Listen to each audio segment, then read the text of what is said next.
Assalamualaikum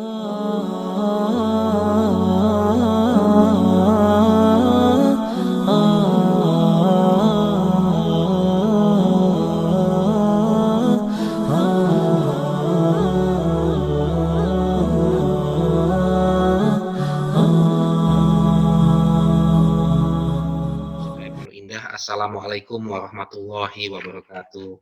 Waalaikumsalam warahmatullahi wabarakatuh. Alhamdulillah, mari kita panjatkan puji syukur kehadirat Allah Subhanahu wa taala. Di pagi hari ini yang mulia ini kita masih diberikan kesempatan untuk berkumpul kembali untuk melanjutkan kajian tadabbur Al-Qur'an surat Al-Baqarah yang kita adakan setiap hari Minggu. Alhamdulillah telah hadir di tengah-tengah kita Ustadz Dr. Atabik Lutfi. Mari kita sapa dulu. Assalamualaikum Pak Ustadz. Waalaikumsalam warahmatullahi wabarakatuh. Bapak Ibu, makasih semuanya. Iya, sehat ya Pak ya. Alhamdulillah. Ya. Bapak Ibu sekalian, sebagaimana diketahui bahwa setiap hari Minggu kita fokuskan kajian Pejuang Subuh Masjid Raya Pondok Indah pada kajian tadabbur Al-Qur'an. Pada hari ini kita akan melanjutkan kajian tadabbur untuk surat Al-Baqarah ayat 177. Hari ini kita menyajikan dua segmen, Pak Ustadz. Untuk kajian tadabbur kita akan selenggarakan dari pukul 5.30 sampai dengan pukul 7 pagi. Nanti kajian Pak Ustadz kami persilahkan dari pukul 5.30 sampai dengan 6.30. Lalu dari 6.30 sampai pukul 7 kami persilahkan teman-teman apabila ingin diskusi atau bertanya jawab dengan Pak Ustadz. Lalu pada pukul 7 nanti kita akan ada segmen kedua. Ini disiapkan oleh teman-teman tim online, Pak Fadian, Pak Agung, dan teman-teman yang lain, yaitu adanya tur online ke Australia hari ini. Yaitu kita akan melihat kehidupan umat muslim di 3 kota ya Pak Fadian ya, Sydney, Melbourne, Canberra kalau nggak salah ya Pak ya. Betul Pak. Alhamdulillah. Sebagai juga bentuk ibadah kita untuk melihat tanda-tanda kebesaran Allah di negara lain di Australia, kita akan mengajak jamaah untuk melihat alam Australia yang tadi sana pukul 7. Mungkin Pak Ustadz kalau ada waktu bisa ikutan juga, dan kami undang para jamaah untuk ikutan tersebut. Baik, untuk sebelum memulai kajian ini, perkenankan saya untuk membaca beberapa adab dalam majelis online Pejuang Subuh Masjid Raya Pondok Indah. Pertama, mari kita niatkan ibadah kita ini semata-mata untuk mendapatkan ridha Allah Subhanahu wa taala. Terutama di hari Minggu ini kita akan mentadaburi ayat-ayat Allah. Mari kita niatkan untuk mempelajari, mengkaji dan mentadaburi ayat-ayat Allah. Semoga kita bisa mendapatkan pelajaran dan petunjuk bagi kita untuk menjalankan hidup yang baik sesuai dengan ketentuan Allah. Mari kita jaga akhlak kita dengan berpakaian rapi dan sopan, tetap menjaga perkataan selama kajian berlangsung. Mari kita hadirkan hati, pikiran, dan jasad kita agar bisa fokus mendengarkan butiran ilmu dan hikmah dari guru kita. Para jamaah diharapkan tenang dan tidak membuat kegaduhan selama berjalannya kajian online ini. Selama kajian ini, pihak host, pihak DJ, Pak Hadian dan Pak Agung akan melakukan mute, kecuali kepada narasumber dan moderator. Jika jamaah ada yang ingin bertanya nanti, dipersilahkan melalui menulis di chat, atau nanti kami juga akan berikan kesempatan untuk raise hand dan bertanya langsung kepada Pak Ustadz. Mari kita buka kajian online ini dengan membaca basmalah. Bismillahirrahmanirrahim.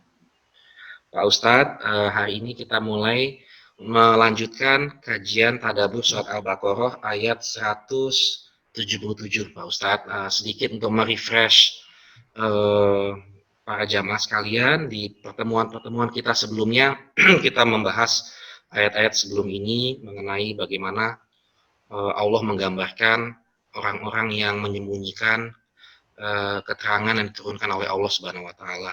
Bagaimana menggambarkan orang-orang yang membeli kesesatan dengan petunjuk ya, dari bagaimana Allah menurunkan petunjuk mengenai makanan yang halal, makanan yang baik, lalu banyak orang yang tidak ibaratnya menghormati atau melakukan petunjuk dengan Allah Subhanahu wa taala.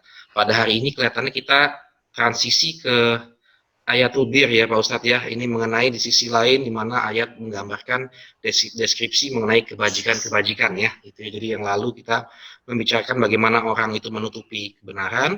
Saat ini kita masuk ke ayat 177 yang kelihatannya ayatnya panjang nih Pak Ustadz, jadi saya persilahkan nanti Pak Ustadz mengatur apakah hari ini hanya fokus di 177 atau mungkin dan selanjutnya. Ini ayat yang saya pandang sangat luar biasa sekali. Allah menggambarkan bagaimana deskripsi atau atribut dari kebaikan-kebaikan ya Pak Ustadz, saya memandangnya begitu. Untuk waktu dan tempatnya, saya persilahkan kepada guru kita Ustadz Atabi Lutfi. Tafadhol Ustadz. Baik, terima kasih Pak Irwan, para pengurus pejuang subuh yang Allah muliakan, Bapak Ibu sekalian, rahimakumullah. Bismillahirrahmanirrahim. Assalamualaikum warahmatullahi wabarakatuh.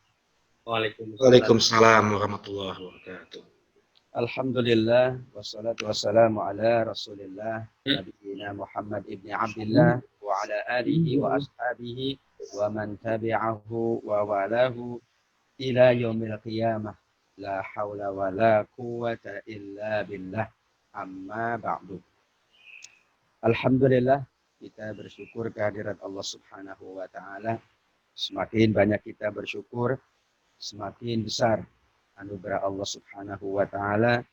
Bentuknya adalah insya Allah kebaikan-kebaikan, khususnya keberkahan-keberkahan atas anugerahnya. Dan insya Allah kebaikan-kebaikan yang kita jalankan dalam kehidupan dunia adalah merupakan sarana kita untuk kita jadikan sebagai penguat kebaikan-kebaikan kelak di yaumil qiyamah. Amin ya rabbal alamin. Salawat dan salam kita sampaikan kepada Rasulullah Muhammad sallallahu alaihi wasallam. Panutan kita, teladan kita, contoh yang paripurna. Tidak ada manusia yang layak dan berhak untuk kita teladani dalam semua aspeknya, melainkan baginda Rasulullah sallallahu alaihi wasallam. Pagi hari ini kita menunaikan salah satu dari sunnah-sunnahnya. Sunnah sholat di masjid atau di rumahnya yang belum ya diperkenankan ke masjid. Sunnah menunaikan ibadah ba'da sholat, diantaranya adalah ibadah thalabul ilm, tadabbur ayat-ayat Allah subhanahu wa ta'ala. Mudah-mudahan semakin banyak tuntunan Rasul yang kita laksanakan, semakin besar peluang kita untuk mendapatkan syafaat di yaumil qiyamah. Amin ya rabbal alamin. Memang betul yang disampaikan Pak Irwan tadi, bahwa pembahasan kita di ayat 177 ini episode pembahasan baru. Pembahasannya adalah tentang albir. Albir bahasa Arab, bukan bahasa Indonesia. Karena kalau bahasa Indonesia bir. Tapi tidak selalu kalau bahasa Arab ditambah al jadi bahasa Arab. Kalau bir tetap saja haram meskipun pakai alif dan lam. Albir itu bahasa Arabnya adalah artinya daratan. Jadi saking luasnya, maka kebaikan-kebaikan itu tidak bisa kita batasi. Maka berasal dari bahasa Arabnya adalah albar. Albar seperti yang Allah sebutkan, ya, kata albar di dalam Al-Quran banyak sekali, atau kata albir. Kata pertama albir ada di ayat 44 Al-Baqarah yang sudah kita bahas. Atamuruna nasa bil birri. Apakah kalian menyuruh manusia berbuat bir, tetapi kalian melupakan diri kalian.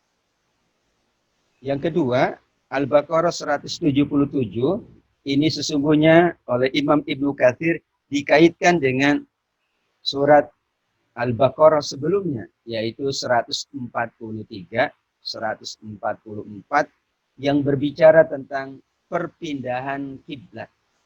Makanya laisal birru an tuwallu wujuhakum qibalal masyriqi wal maghrib. Tidak hanya albir itu kebaikan adalah tidak hanya kalian memalingkan wajah kalian, menghadapkan wajah kalian ke arah timur ataupun ke arah barat. Arah timur dan arah barat dahulu ceritanya adalah tentang perpindahan kiblat. Di mana 16 bulan lamanya Rasulullah kiblatnya sama dengan umat yang lain, yaitu ke Masjidil Aqsa. Maka Rasulullah Shallallahu Alaihi Wasallam di ayat 144 meminta kepada Allah agar ada kiblat lain yang membedakan antara kiblatnya umat Rasul dengan umat-umat sebelumnya.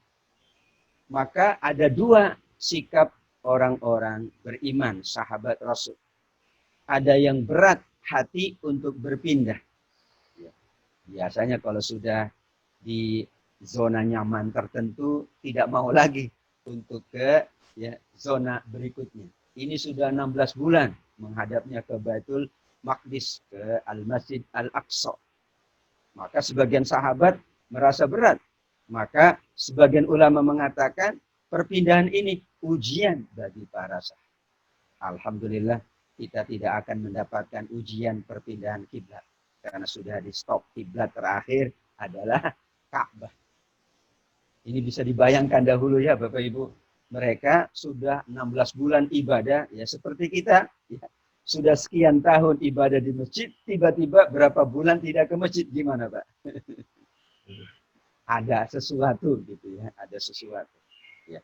Ini sebuah hal yang wajar. Maka Allah ingatkan, benar, menghadap ke arah timur maupun barat. Apakah itu Masjidil Aqsa? Kalau di kitanya ke arah timur, Masjidil Haram ke arah barat, itu bukan itu saja yang dimaksud dengan kebaikan. Tapi nanti dibahas kebaikannya. Sikap sahabat yang kedua adalah mereka berbahagia secara dalam tanda kutip berlebih-lebihan. Bahkan ada dalam tanda kutip ya, mereka memandang bahwa yang lain itu salah. Padahal ketika berpindah kiblat itu kan dikhususkan untuk umat Rasul Shallallahu Alaihi Wasallam. Umat yang lain ya tidak ada hubungan. Masing-masing punya kiblat untuk beribadah pada waktu itu. Maka disinilah Allah ingatkan berpindah dari satu arah ke arah yang lain. Ketika sholat itu bukan satu-satunya kebaikan. Tapi kebaikan itu walakinnal birra man aman. Kebaikan itu adalah diantaranya beriman kepada Allah, beriman kepada hari akhir, malaikat-malaikatnya, kitab, nabi-nabinya, dan seterusnya. Maka kata laisa di sini adalah menyebutkan ya an-nafyu, bukan satu-satunya, tidaklah. Albir itu hanya dibatasi pada persoalan ya menghadap ketika sholat apakah ke timur atau ke barat, Masjidil Aqsa atau Masjidil Haram. Tapi kebaikan itu adalah sekian banyak yang akan disebutkan oleh Allah Subhanahu wa Ta'ala. Bahkan kalau kita rujuk di surat Ali Imran 92, lan tanalul birra hatta tunfiqu mimma tuhibbun. Ya, kalian tidak akan mencapai kebaikan yang sempurna melainkan dengan menginfakkan apa yang paling kalian cintai. Berarti albir sesuai dengan makna bahasanya memang luas. Dahulu albir dikaitkan 143, 144 diantaranya adalah menghadap ke arah Masjidil Haram, Ka'bah dalam sholat. Namun sebelumnya ke Masjidil Aqsa juga bir. Karena perpindahan itu merupakan ketentuan dari Allah Subhanahu wa Ta'ala. Sholat kita di masjid albir. Ya, beberapa bulan, 3 atau 4 bulan yang lalu, sholatnya di rumah. Itu juga albir. Ya, mengaji virtual ini albir. Setelah ini kita touring ke Australia online juga insya Allah albir. Maka Allah ingatkan kesempurnaan dari albir. Walakinnal birra, yang pertama oleh para ulama dibagi 3. Ada bir bab akidah. Coba kita lihat. Walakinnal birra man amana billahi wal yawmil akhir wal malaikati wal kitabi wan nabiyyin. Nah, berarti ini bab akidah, bab keimanan. bahwa albir itu kebaikan-kebaikan yang Allah inginkan, yang Allah catat, yang nilainya besar di sisi Allah. Yang pertama sesuai urutannya adalah mengimani Allah, mengimani hari akhir, mengimani semua malaikat-malaikatnya, kitab-kitab Allah, para nabi. Ini bab al-iman. Berarti bir ini mencakup bab iman, ya, bab akidah, tetapi juga ada bab ibadah. Tapi Allah awali ibadahnya ibadah harta. Wa atal mala ala hubbihi. Memberi harta yang ia cintai, yang ia sukai, sesuai dengan surat Ali Imran 92. Lan tanalul birra hatta tunfiku mimma.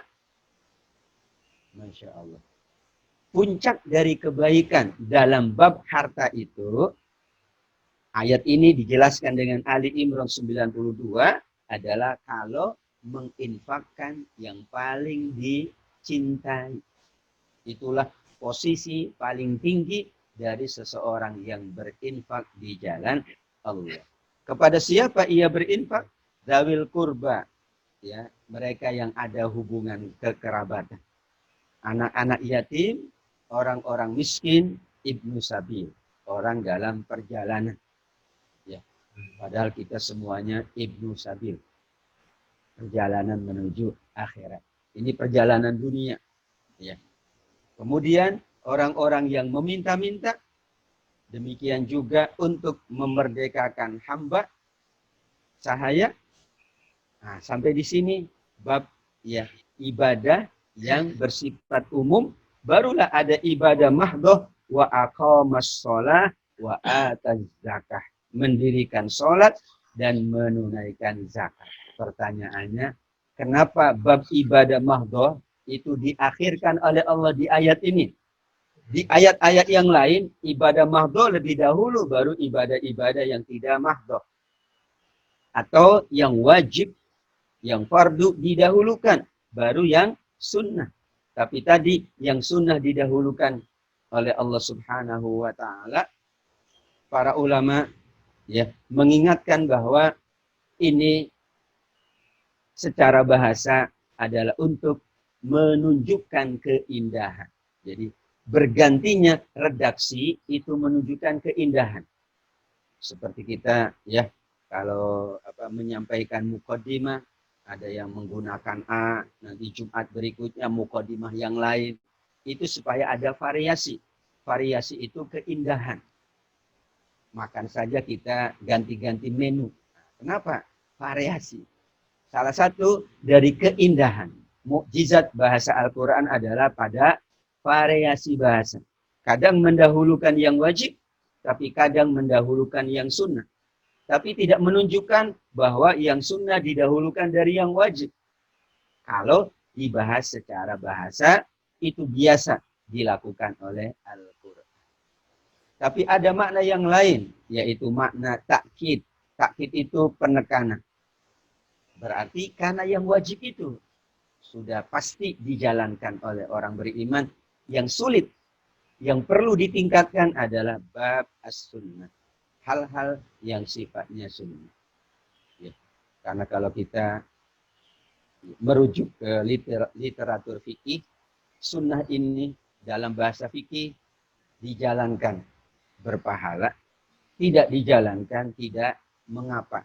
Kira-kira pilih yang mana? Ah, nggak apa-apa ini. Namanya juga sunnah. Kalau dibahas secara terminologi fikih.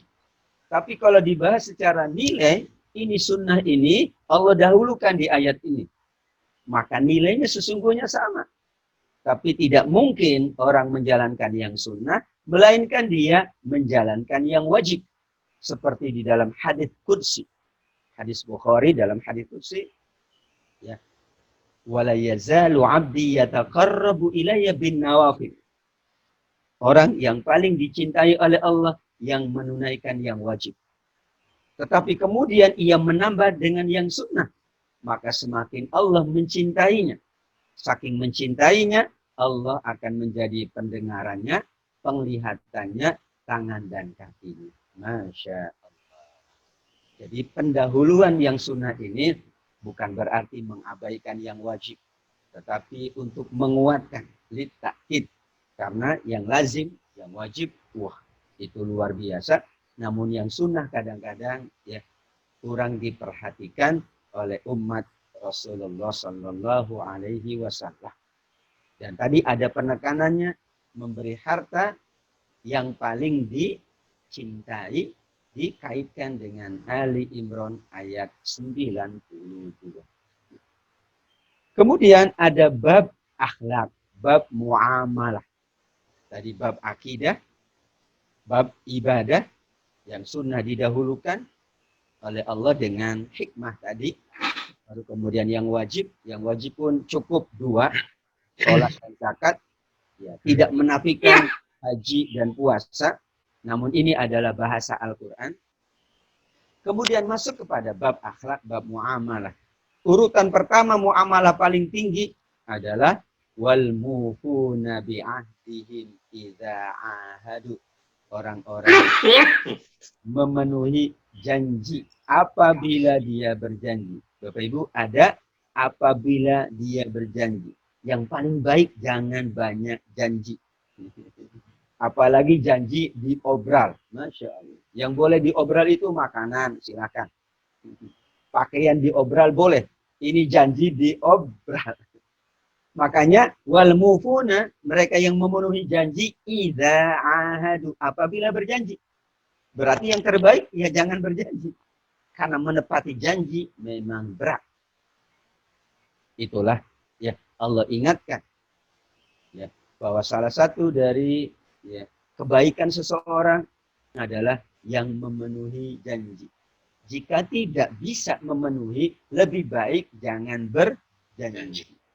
Bagaimana Ustaz kalau pakai insya Allah?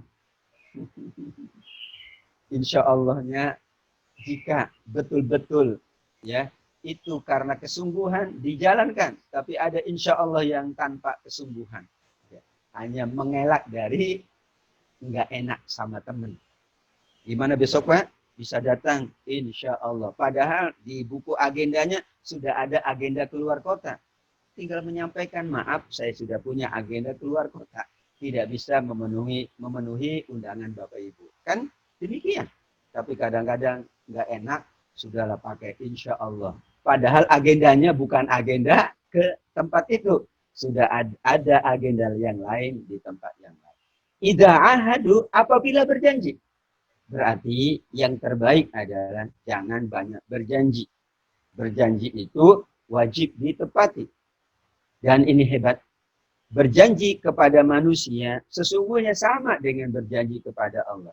Karena saat kita berjanji kepada manusia, Allah menyaksikan. Memang kalau berjanji, Allah tidak menyaksikan.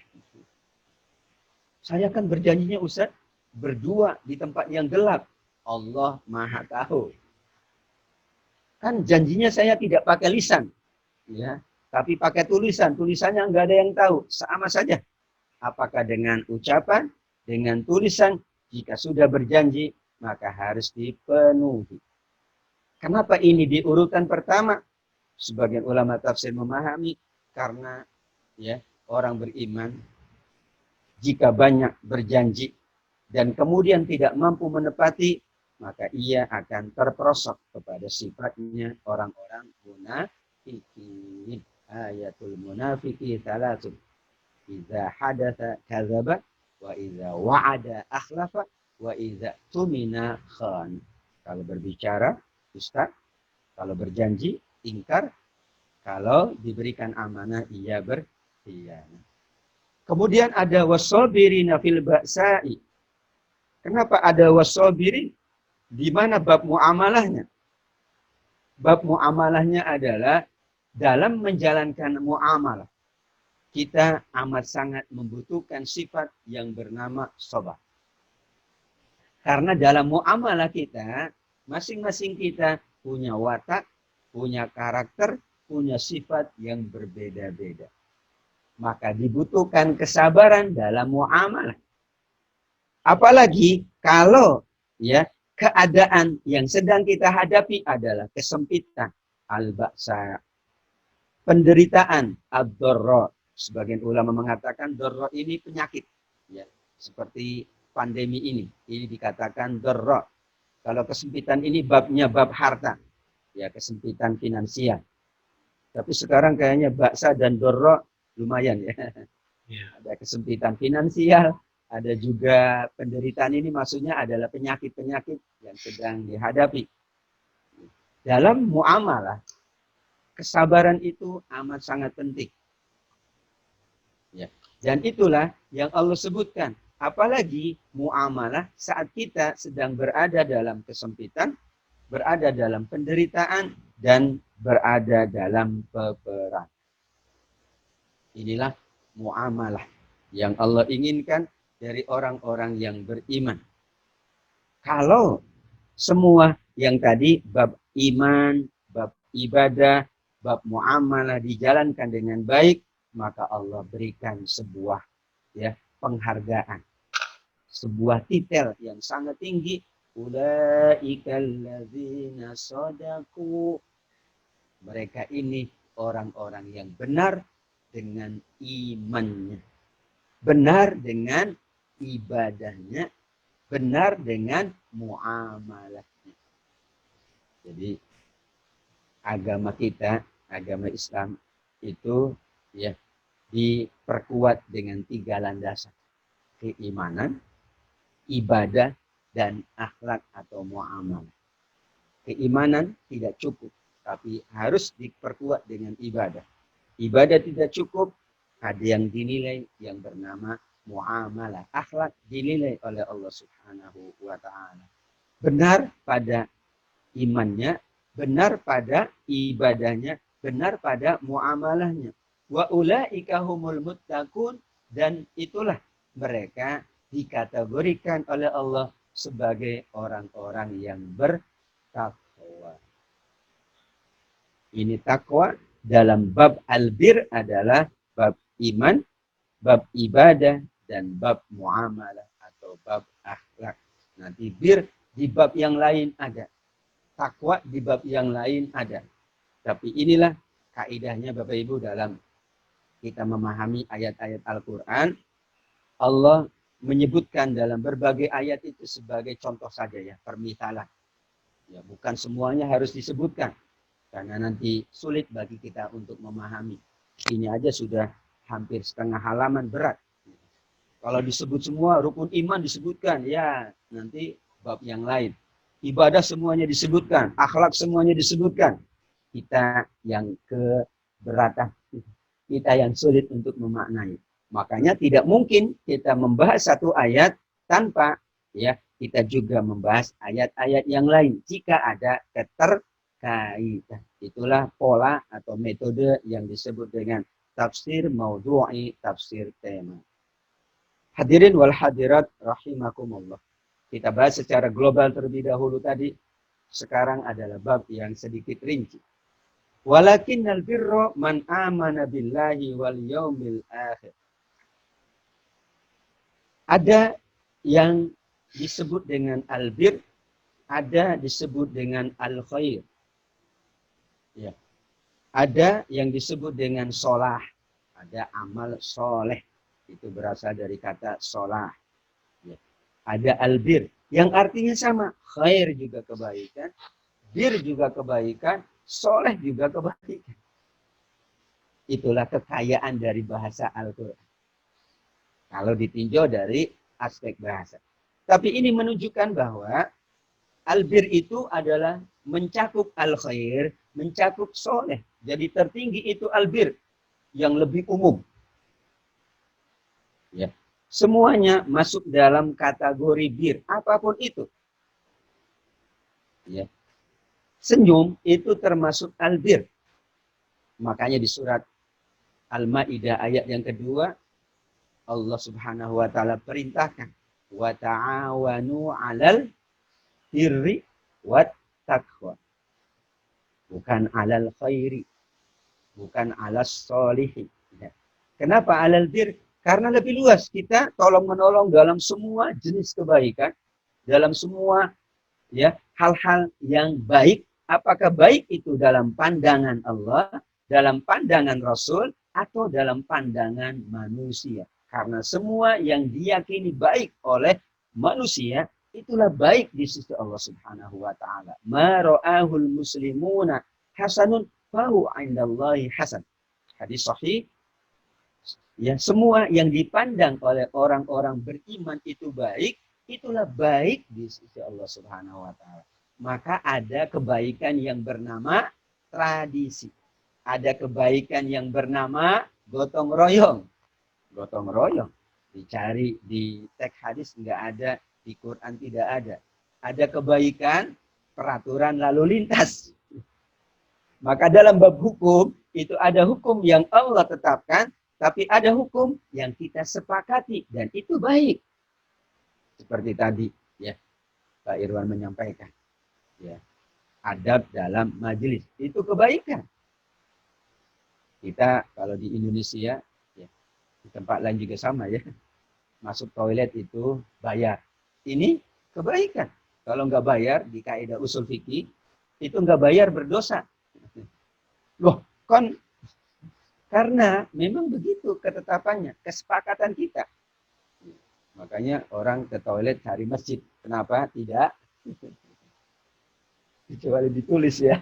Padahal itu ya bukan hanya etika. Dia masjid harus ia makmurkan.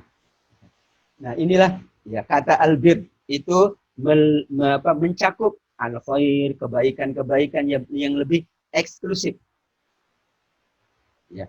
Namun yang paling ya eksklusif lagi, yang paling ini lagi, yang paling lebih prinsip lagi itu soleh. Makanya soleh itu harus beriman. Enggak mungkin orang beriman disebut wah soleh banget dia. Man amana wa amila sholiha innalladzina amanu wa amilus iman dulu. Semua ayat yang bicara tentang iman, tentang amal soleh, iman, amal soleh, iman, amal soleh. Hadis pun demikian. Karena tidak mungkin disebut soleh kalau tidak beriman. Tapi dia baik, bir dia. Kan dia baik Ustaz, dia bir. Karena Allah perintahkan semua manusia, bukan hanya orang beriman. Bertolong menolonglah. Kalian, semua umat manusia. Karena Al-Ma'idah, ayat yang kedua dan ketiga, itu kan dalam tanda kutip disampaikan di Bukit Sofa, semuanya datang. Bahkan datang waktu itu adalah Abu Jahal. Semuanya dipanggil oleh Rasul untuk datang. Ya, maka disinilah sifat yang lebih umum. Maka kita lakukan bir dalam rangka muamalah dengan semua manusia. Kita lakukan khair. Ketetapannya adalah ada di tuntunan Allah, tuntunan Rasul. Baik itu kalau sesuai tuntunan Allah dan tuntunan Rasul. Khair. Karena ada yang manusia pandang baik, tapi tidak baik. Menurut Allah Subhanahu wa ta'ala, menurut Rasul. Tapi ada soleh yang itu harus dilandasi oleh keimanan kepada Allah Subhanahu wa ta'ala. Inilah yang lazim disebutkan juga iman kepada Allah, iman kepada hari akhir.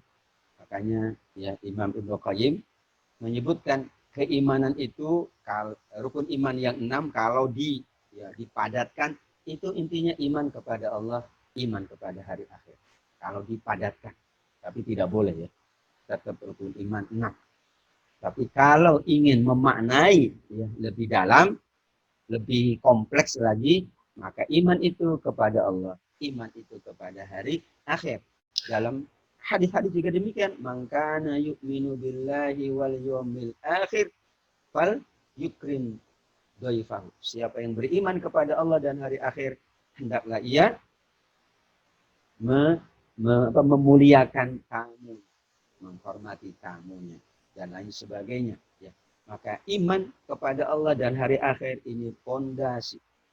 Karena tidak mungkin orang beriman kepada Allah kok tidak beriman kepada malaikat. Pada malaikat Allah ciptakan, malaikat Allah sebutkan dalam Al-Qur'an, Allah sebutkan dalam hadis.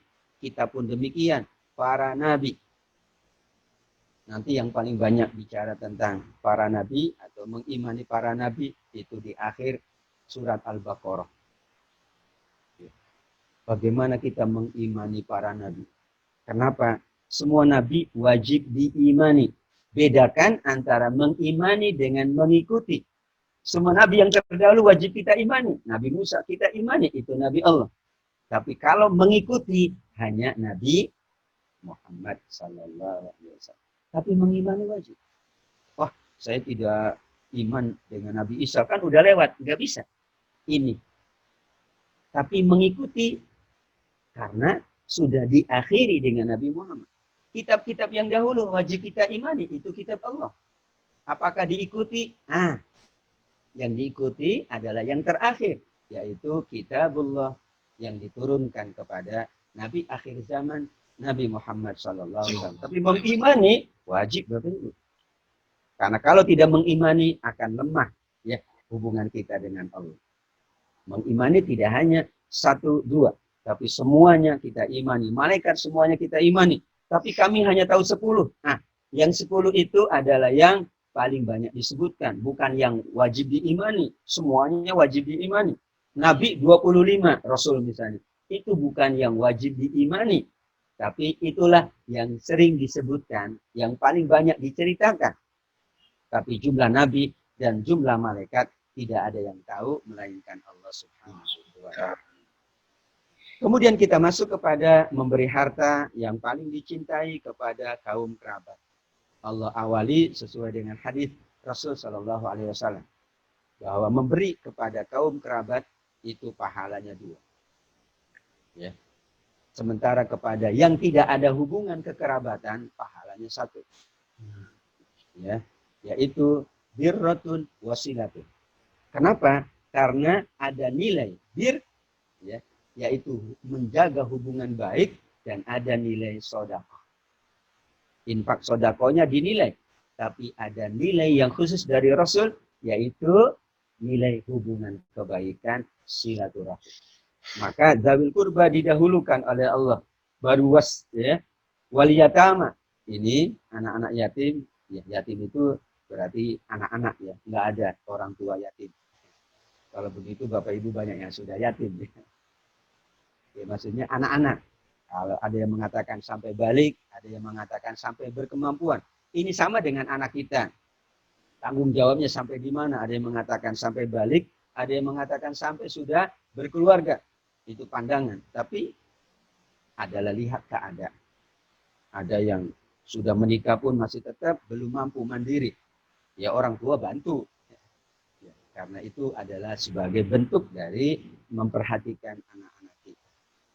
Kemudian di sini ada ya Ibnu Sabil, ya, kemudian wasailin yang meminta-minta, ya, dikhususkan oleh Allah karena ketika meminta berkemungkinan ia amat sangat membutuhkan. Tapi dalam Al-Quran memang 2.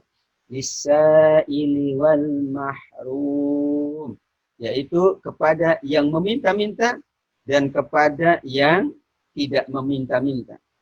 Surat Az-Zariyat ayat 19, surat Al-Ma'arij ayat 25. Jadi kategorinya orang yang membutuhkan itu dibagi 2 oleh Allah. Ada yang meminta-minta, tapi ada yang tidak meminta-minta. Yang tidak meminta-minta bukan tidak membutuhkan, tapi itulah sifat yang ada dalam dirinya yang mulia, yaitu menjaga kehormatan diri. Padahal dia sangat membutuhkan. Nah, as-sa'ilin inilah mereka yang memang amat sangat membutuhkan. Karena membutuhkan itu, maka mereka meminta kepada orang-orang untuk mendapatkan kebutuhannya. Wasa'ilina wa fi riqab, kita tidak bahas karena itu sudah selesai, tidak ada lagi perbudakan. Baru kemudian aqama shalah wa ata zakah, selalu didampingkan. Dan itu prinsip dalam ibadah memang 2. Ya, kalau tadi dalam iman, iman Allah, iman kepada hari akhir. Kalau dalam ibadah, sholat dan zakat selalu didampingkan. Barulah kemudian dalam bab ya muamalah, ya bagaimana janji, kemudian bersabar, dan akhirnya jika ketiga ya bentuk kebaikan, yaitu kebaikan iman kita, kebaikan ibadah kita, kebaikan akhlak dan muamalah kita. Itulah orang-orang yang sodaku. Dan orang-orang itu dikategorikan orang-orang yang muttaqun. At-Taubah ayat 119. Allah perintahkan agar kita selalu bersama orang-orang yang sodaku, yang benar imannya, benar ibadahnya, benar akhlaknya. Ya ayyuhalladzina amanu taqullah wa kunu ma'as shodiqin. Orang beriman bertakwalah kepada Allah dan senantiasa bersama dengan orang-orang yang benar. Sodaku tadi. Makanya ada manusia paling benar setelah Rasul, namanya adalah Abu Bakar As-Siddiq, bersama orang-orang yang benar. Di sini kisahnya adalah sahabat-sahabat di Madinah. Sampai Imam Malik rahimahullah saking mengagungkan penduduk Madinah.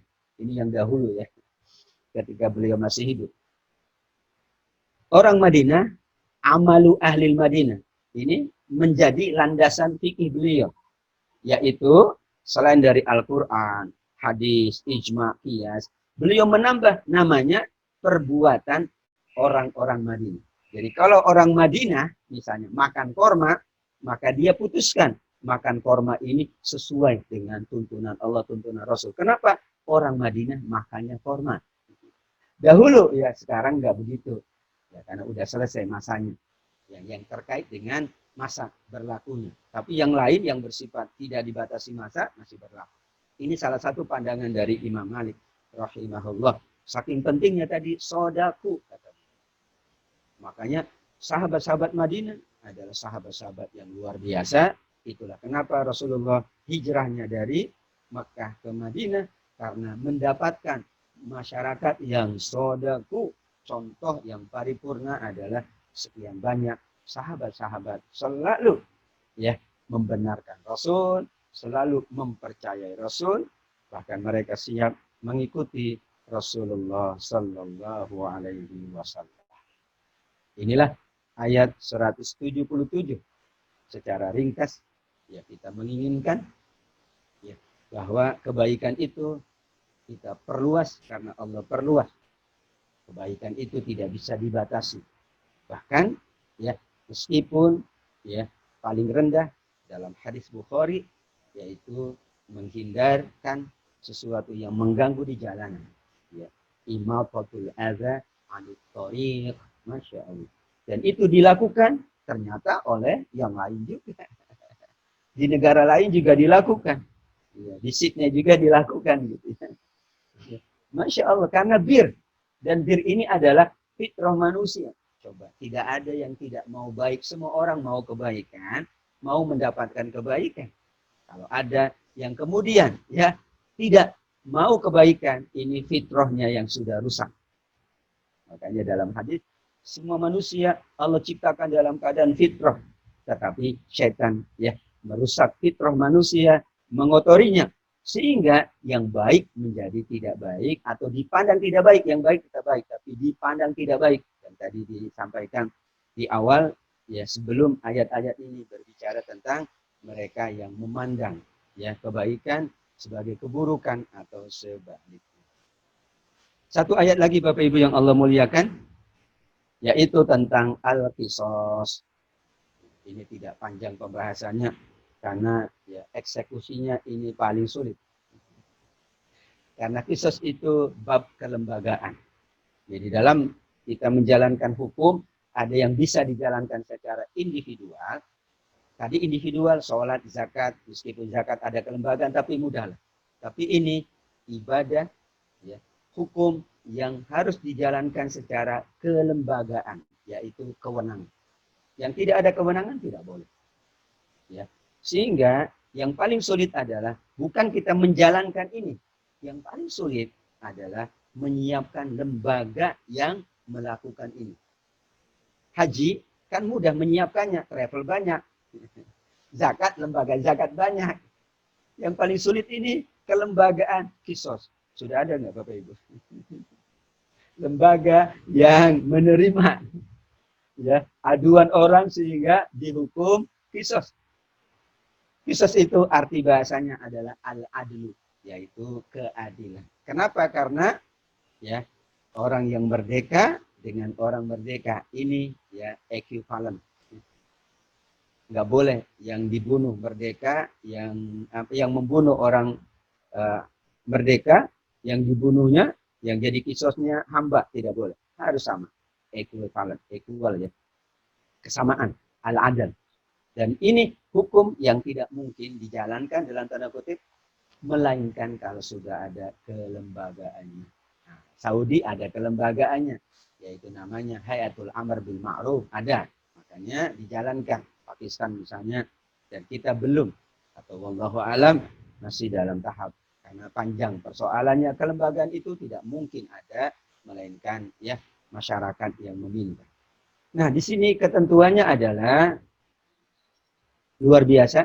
Di ayat ini 178 bandingkan dengan ayat 183. 183 sudah sangat familiar. Ya ayyuhalladzina amanu kutiba alaikumus syiyam. Sama-sama kutiba Bapak Ibu, sama-sama ya ayyuhalladzina amanu. Tapi yang kutiba alaikumus syiyam alhamdulillah, yang belum kutiba alaikumul qisasu fil qatla. Karena tadi ya ada ibadah itu yang mungkin dijalankan secara individual, tapi ada ibadah yang memang harus kelembagaan dari masa Rasul. Ya, di masa Rasul harus kelembagaan. Ya, tidak bisa secara individual. Ya, main hakim sendiri tidak boleh di sini. Ya, ada orang berbuat ini membunuh, sini Mas, kamu tadi membunuh orang, tidak boleh. Ya, harus dilakukan secara ya prosedural, profesional, dan itulah al-Islam yang rahmatan lil alamin. Ya, seorang hamba, seorang yang merdeka dengan merdeka. Ya, kalau orang merdeka membunuh orang merdeka, itu maka yang dibunuh atau yang jadi kisos adalah orang tersebut. Ya, tidak boleh kemudian diganti dengan hamba. Perempuan dengan perempuan, ini bukan berarti laki-laki tidak dengan laki-laki. Karena dahulu di masa jahiliyah, ya, itu mereka membeda-bedakan. Ya, kalau yang membunuhnya orang ternama, yang dijadikan sebagai kisosnya orang biasa. Kalau laki-laki diserahkan perempuan, karena orang jahiliyah, maaf, ya tidak menyukai perempuan karena tidak bisa berperang alasannya. Makanya tidak ada waris untuk kaum perempuan. Tapi nah, kita harus membaca ini sampai selesai. Faman 'ufiya lahu min akhihi syai'un fattiba'un bil ma'ruf wa ada'un ilaihi bi ihsan. Ada permaafan. Dalam hukum apapun pasti ada permaafan. Dalam hutang piutang ada permaafan. Ya, ya kalau cuma 1 juta yang permaafan. Tapi kalau MM-an bagaimana? Ada permaafan, ada pintu yang bernama permaafan. Maka permaafan itu ada 2. Maaf tidak ada ya yang harus ditebus atau menebus dengan diat. Ini pandangan para ulama ya, karena tidak disebutkan oleh ayatnya. Maka diat itu adalah dengan 100 ekor unta. Para ulama fikih 100 ekor unta ya menyebut nilainya. Bukan berarti kemudian nyawa manusia cuma 100 ekor unta. Ini untuk menunjukkan bahwa orang ingin menjaga agar tidak melakukan perbuatan dosa besar yang nama membunuh. Karena kalau membunuh maka dia harus dihukum kisos, dibunuh lagi. Tentu dengan tata cara yang panjang, tapi di antara ya, hikmah dari ayat ini adalah bahwa tetap saja dalam berbagai macam kategori hukum ada pintu yang bernama permaafan. Kalau bab puasa ada rukhsah, bab sholat pun ada rukhsah. Ini bab kisos ada rukhsah permaafan, yaitu bentuknya sama sekali. Keluarga yang terbunuh tadi, yang dibunuh, tidak meminta apapun, dia mengikhlaskan. Sudahlah, ini menjadi takdir Allah, saya serahkan sepenuhnya kepada Allah. Ada peluang. Atau dia meminta tebusan, yaitu minimal 100 ekor unta. Minimal. Sehingga disinilah kita bahas bahwa hukum kisos itu bukan hukum yang menyakiti, apalagi yang merusak tatanan hidup manusia. Tidak. Malah ini untuk menjaga agar kehidupan berlangsung dengan sebaik-baiknya. Faktanya, di zaman Rasul, ya kita katakan, ya kriminalitas itu tidak ada dalam tanda kutip. yang sekali saja di masa Rasul, yang rajam itu cuma sekali sepanjang Rasul. Jadi berarti kan tidak ada yang berzina. Mencuri tidak ada. Nyari itu sulit, gitu ya. Kenapa? Karena mereka langsung datang meminta untuk dihukum. Ini juga menjadi catatan bahwa masyarakat saat itu juga amat sangat sadar hukum. Sadar hukum. Ya. Ini kesadaran hukumnya lemah, eksekusi hukumnya juga lemah. Dahulu kesadaran hukumnya tinggi. Dan mereka, ya para sahabat dan Rasul, siap untuk menjalankan hukum Allah. Tapi selalu, ya Rasul ngasih pilihan, apakah Anda memaafkan? Selalu itu pertama. Ataukah Anda ingin meminta tebusan? Selalu itu. Kenapa? Karena nyawa manusia itu amat sangat mahal. 179. Dan di dalam hukum kisos ada kehidupan. Karena kalau semuanya menjaga, tidak melakukan, maka semuanya akan terhindar. Secara langsung Allah menyebutkan, jika ini dipraktekkan, maka insya Allah tidak ada lagi orang-orang yang melakukan pembunuhan. Karena dia konsekuensinya memang dibunuh juga. Tapi dibunuh dengan cara yang ditetapkan oleh Allah. Sehingga insya Allah akan terjadi kehidupan. Walakum fil qisas, dan bagimu, bukan wa'alaikum. Bagimu dalam kisos ini kelangsungan hidup manusia. Nanti di surat Al-Maidah disebutkan, hebat ini pertama kali kisos kan di zaman Habil dan Qabil ya, kalau bahasa sejarahnya, bahwa siapa yang membunuh satu manusia sama dengan membunuh seluruh manusia. Siapa yang membunuh menghidupkan satu manusia, Al-Maidah ayat 32. Ini awal Al-Maidah ayat 32. Penjelasan dari hayatu ya ulil albab, menghidupkan satu orang, menghidupkan semua manusia. Ini kaidah. Kemudian membunuh satu orang sama dengan membunuh seluruh umat manusia. Ya. Makanya disinilah melakukan kerusakan juga merusak semua manusia. Menjaga kebaikan, menjaga kebaikan semua. Satu orang merusak, merusak semua.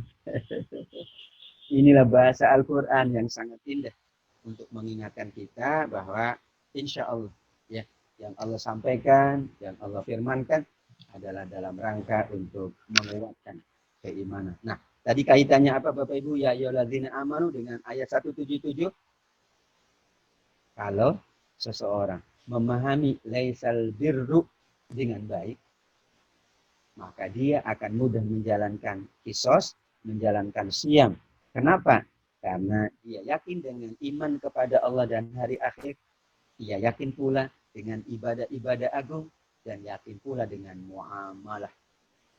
Semuanya bersabar dalam keadaan bagaimanapun. Bagaimana bersabar untuk tidak melakukan dosa. Disinilah korelasinya antara 177, 178, 179. Ya, walakum fil qisasi hayatun ya ulil albab. Kemudian ya sebelumnya faman ufiya lahu min akhihi syai'un fattiba'un bil ma'ruf ada'un ilaihi bisantalika takhfifun min rabbikum wa rahmah. Inilah keringanan dari Allah. Inilah kasih sayang dari Allah Subhanahu wa taala. Kaidahnya dalam bab ibadah, dalam bab hukum, dalam bab fikih selalu ada rukhsah. Salat banyak sekali rukhsahnya. Puasa ada rukhsah. Yang sakit, yang bepergian. Ya. Kemudian haji juga rukhsah. Tahun ini kita diberi rukhsah untuk tidak menunaikan ibadah haji. Ya. Kenapa? Karena keadaan. Selalu. Ya. Demikian juga dalam kisos. Karena yang dipandangkan, maaf, ini kalau ini begini. Tidak. Yang kita harus kedepankan adalah ini kehidupan manusia yang harus dijaga. Ini kemudian masih ada ya opsi-opsi, pintu-pintu yang Allah buka, dan itu hukum Allah juga. Jadi hukum Allahnya bukan hanya kisos. Hukum Allahnya memaafkan. Hukum Allahnya memberi tebusan yang disebut dengan diyat. Ketiga-tiganya hukum Allah yang selalu disampaikan ya, agar dipandang Islam itu keras, yang diperlihatkan apa? Kisosnya, rajamnya, potong tangannya. Padahal di semua hukum itu selalu ada tahfifum mir rabbikum wa rahmah. Ada keringanan, ada rahmat. Tetapi yang melampaui batas setelah itu sudah ditetapkan. Tidak boleh berlebihan juga. Enggak boleh ya orang ya yang dibunuh satu orang, kemudian yang dikisos 100 orang. Ini berarti berlebih-lebihan. Ya, kemudian maaf nanti dijabarkan tentang kisos ini di surat yang lain ya, karena nanti ada an-nafsa bin nafsi wal aina bil aini di surat Al-Maidah ayat 45 ya. Ini penjelasan lanjut dari surat Al-Baqarah 178 di Al-Maidah 45. Sebelum kisos itu kisos kan pembunuhan konteksnya. Tapi sebelumnya ada melukai. Kalau melukai mata, maka mata. Ya, balasan mata. Apa itu bahasa kita sekarang? Ya, hutang mata dibayar mata.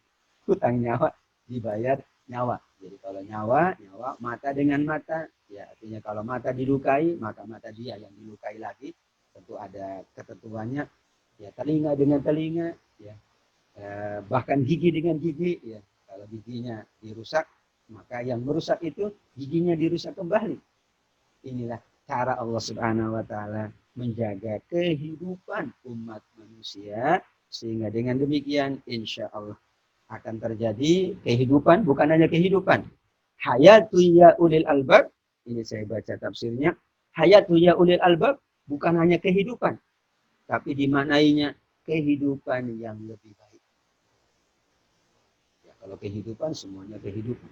Tapi ada hayatan thayyibah. Sungguh dalam hukum Allah, dalam tuntunan Allah ada kehidupan, yaitu hayatan thayyibah, kehidupan yang amat sangat baik. Ya, kan kita menginginkan kehidupannya baik, maka Al-Quran menuntun, hadis-hadis Rasul menuntun, ya kemudian para tabi'in, para ulama juga menuntun dengan pandangan-pandangan yang baik, sehingga akan terjaga, terpelihara kebaikan umat manusia. Bukan hanya kebaikan kita, kebaikan seluruh umat manusia. Inilah Umar bin Khattab radhiyallahu an. Kalau laukana khailan, kalau ada keledai jatuh di Son'a, Son'a itu di Yaman, beliau di Madinah. Umar yang bertanggung jawab. Yang jatuh cuman keledai.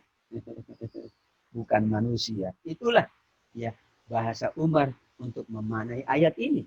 Bahwa pertanggungjawaban kehidupan itu pertanggungjawaban yang paling tinggi.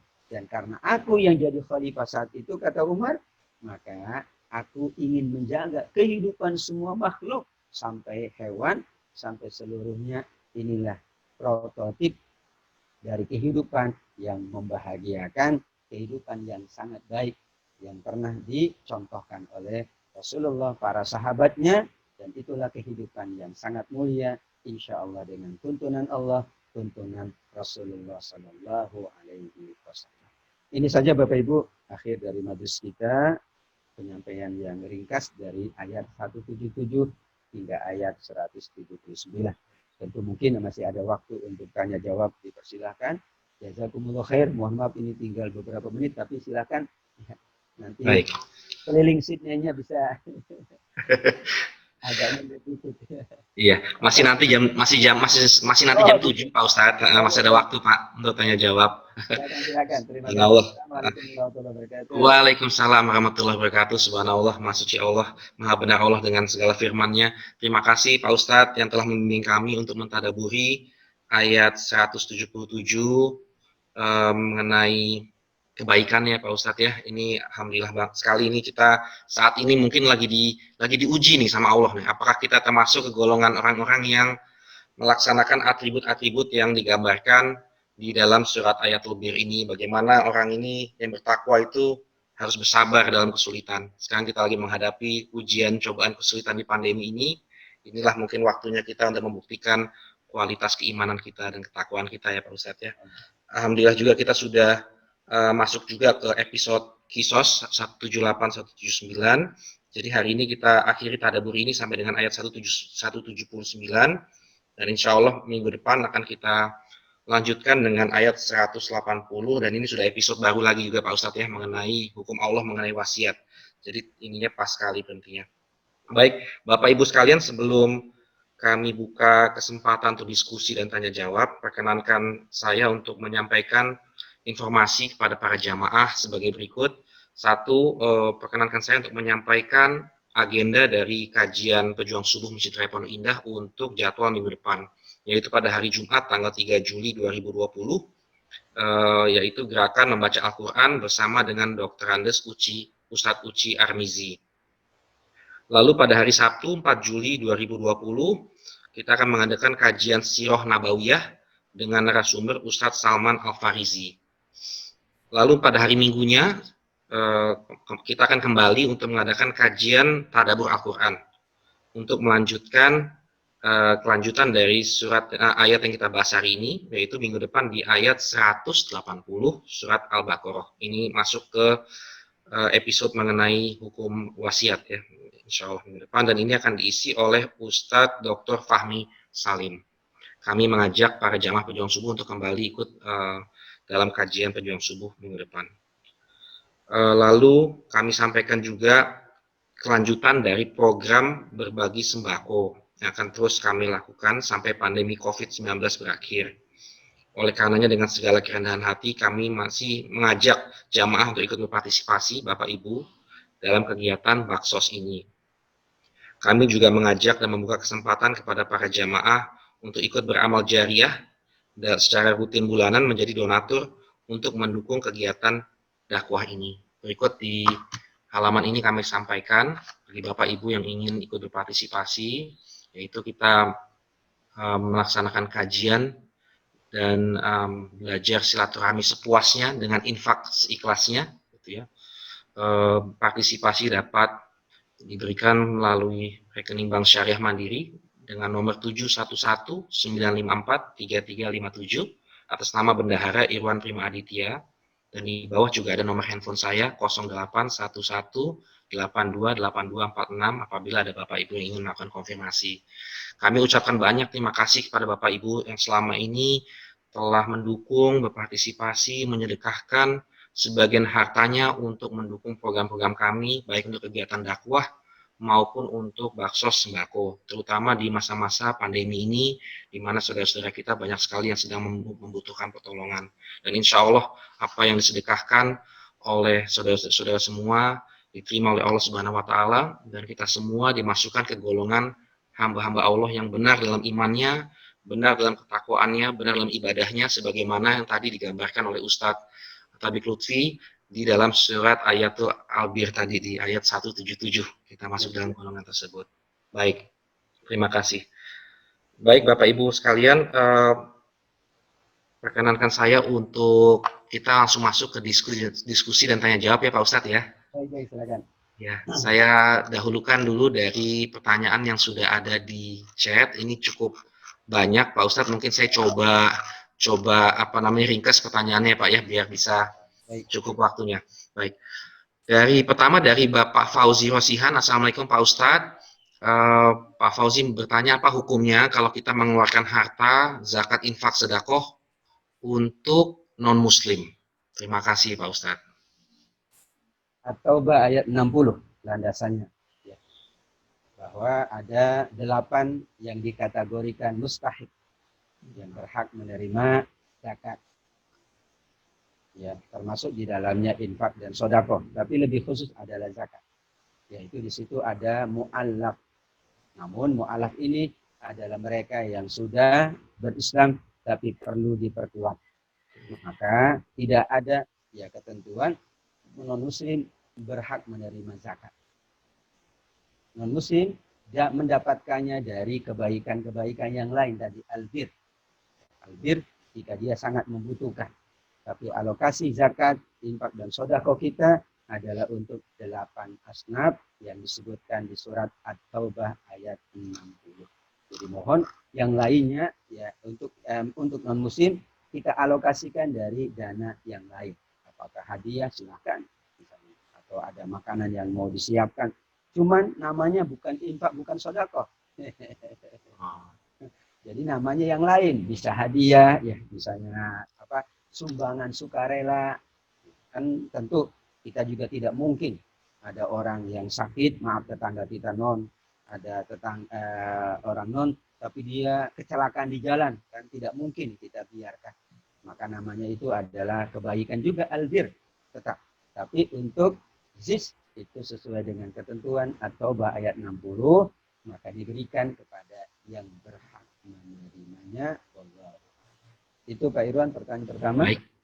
Terima kasih Pak Ustadz. Selanjutnya pertanyaan dari Bapak Taufik Nur Pak Ustadz yang bertanya di ayat 177 ini adalah memberikan harta kepada mereka yang meminta. Lalu ada juga yang dikatakan memberikan kepada mereka yang tidak meminta juga Pak Ustadz. Nah itu maksudnya apa Pak Ustadz bagi mereka yang tidak meminta? Demikian Pak Ustadz. Jadi tadi di surat Az-Zariyat ya, bagaimana Allah mengingatkan ada dua jenis manusia yang berkebutuhan, yang tidak berkemampuan. Ada yang meminta-minta karena sudah saking amat sangat membutuhkan, tapi ada yang masih bertahan untuk tidak meminta. Pada dia sangat membutuhkan. Jadi yang tidak meminta-minta itu, kata para ulama adalah mereka menjaga kehormatan dirinya.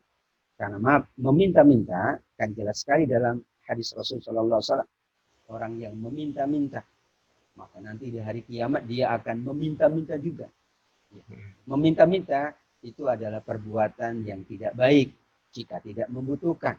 Maka di sini yang meminta-minta berarti dia amat sangat membutuhkan.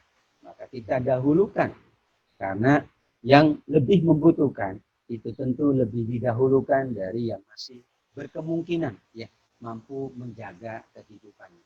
Ini orang sangat membutuhkan sekali. Maka itu nanti akan masuk kepada tataran prioritas.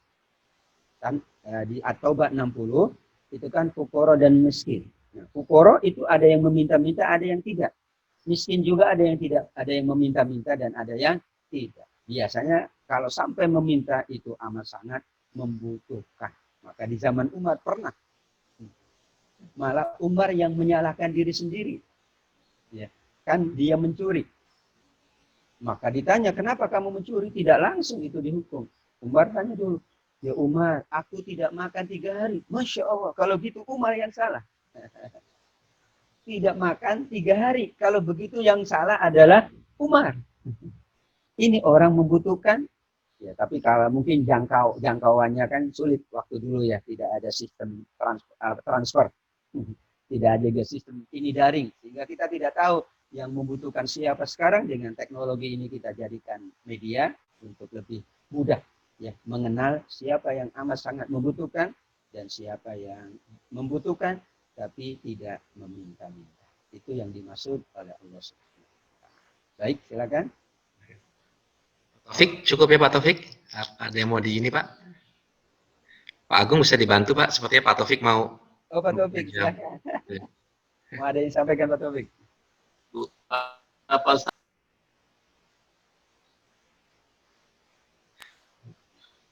Ustaz tadi di surat apa ya Ustaz ya?